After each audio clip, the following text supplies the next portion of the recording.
For some people, 300 horsepower isn't enough. Even 400 horsepower just isn't cutting it. There's a much needed desire to go fast.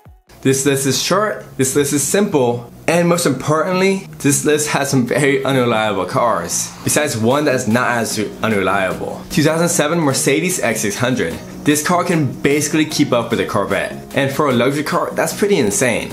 And also the braking power is on par with the Corvette as well. The 0 to 60 for this luxury car that some journalists claim is 4.1 seconds. And the braking distance at 60 miles per hour is 106 feet. Compared to the Corvette, the braking distance at 60 miles per hour is 105 feet.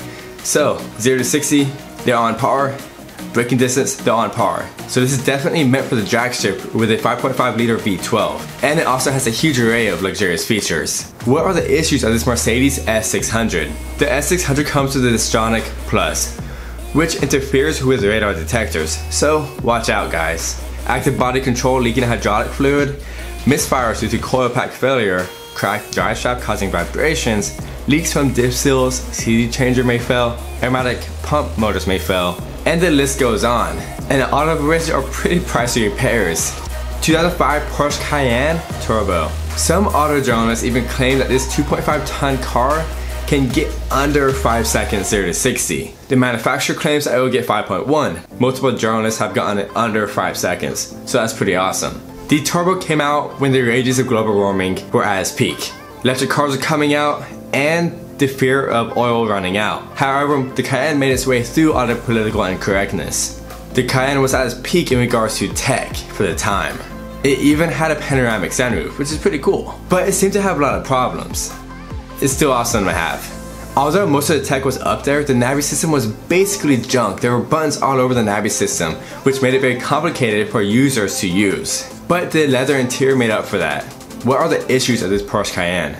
No start due to failed fuel pump, coolant leak from the thermostat housing, coolers going out, which is typical with age, coolant pipe possibly failing, which isn't a big deal unless you let it overheat and tear apart the head gasket, and tire wear, which is pretty funny. I wonder why that's even an issue.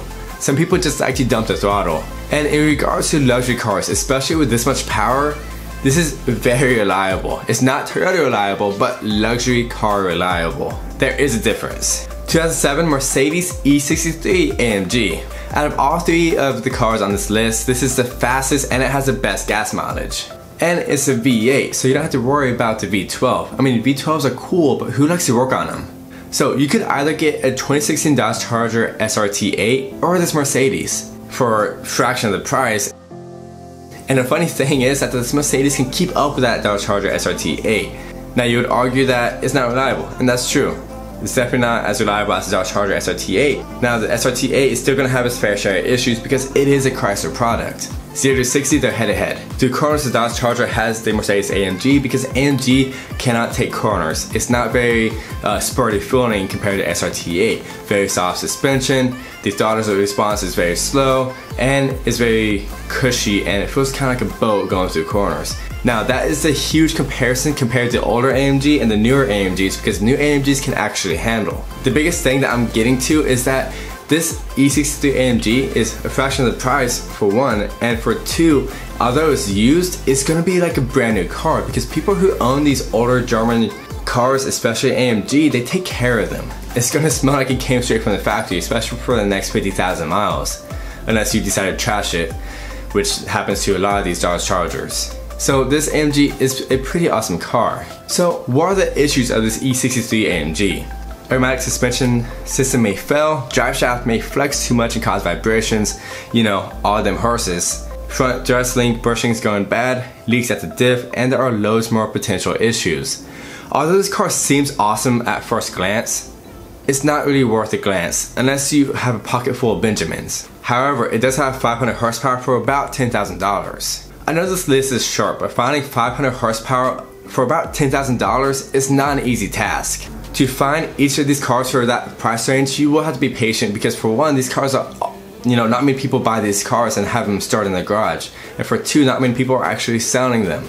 So be patient and you will find them for the appropriate price. Guys, if you want to know my insanely cheap 400 horsepower cars, click here. Or click whatever YouTube recommends right here. And guys, if you're new to the channel, please subscribe. As always, continue to appreciate one another. Thank you for taking the time to watch this video. I'll see you next time.